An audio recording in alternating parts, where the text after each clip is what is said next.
Hey, how's it going there? I'm going to show you how I fixed a little bit of this buzz going on here. It's still doing it a little bit. I'm going to redo. Hear that?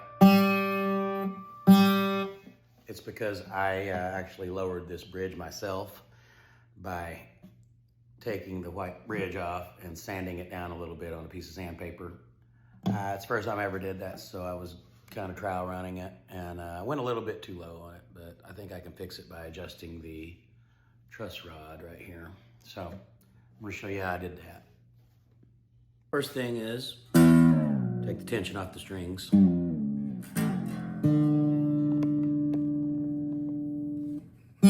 Oops. That G is the guilty party. I went a little much on it, but there's a curve, as you can tell, on most fretboards. Slight curve, so that G string is catching the top of that curve. Loosen it.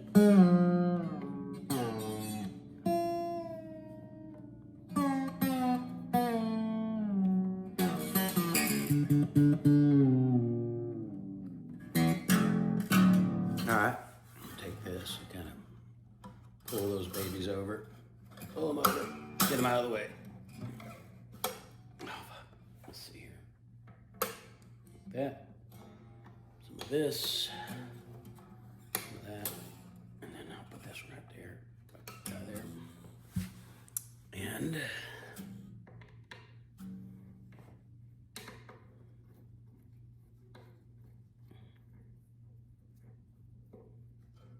that.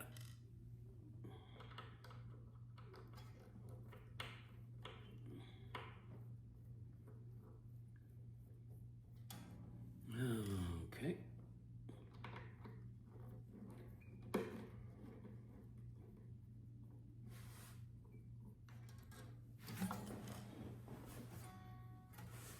Look at that. This thing pops right off of there like that.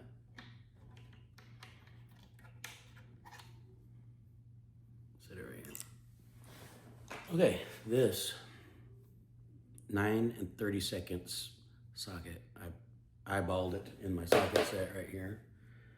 Stick that on there. I'm gonna give it a counterclockwise, just a quarter of a turn, maybe. So anyway, here we go. Let it loose. Let's see, am I going to? Yeah, here we go. Loosen. About like that, maybe. Let's see what happens. I gave a little bit. And I bring it back up just a smidge so I take the slack back out of it. All right. Put these strings back. It usually takes a little bit of time for the neck to actually reset itself, but you get the idea by doing this and seeing if that works right here.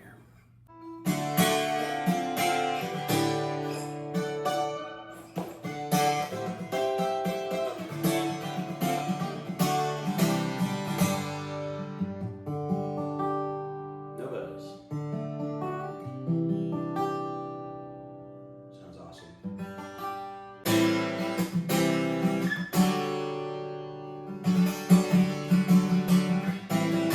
Anyway, that was a little bit of work I did right there on this Taylor Mini GS with SIT strings, a Fishman FT2 tuner, clip-on tuner, best one I've ever used also.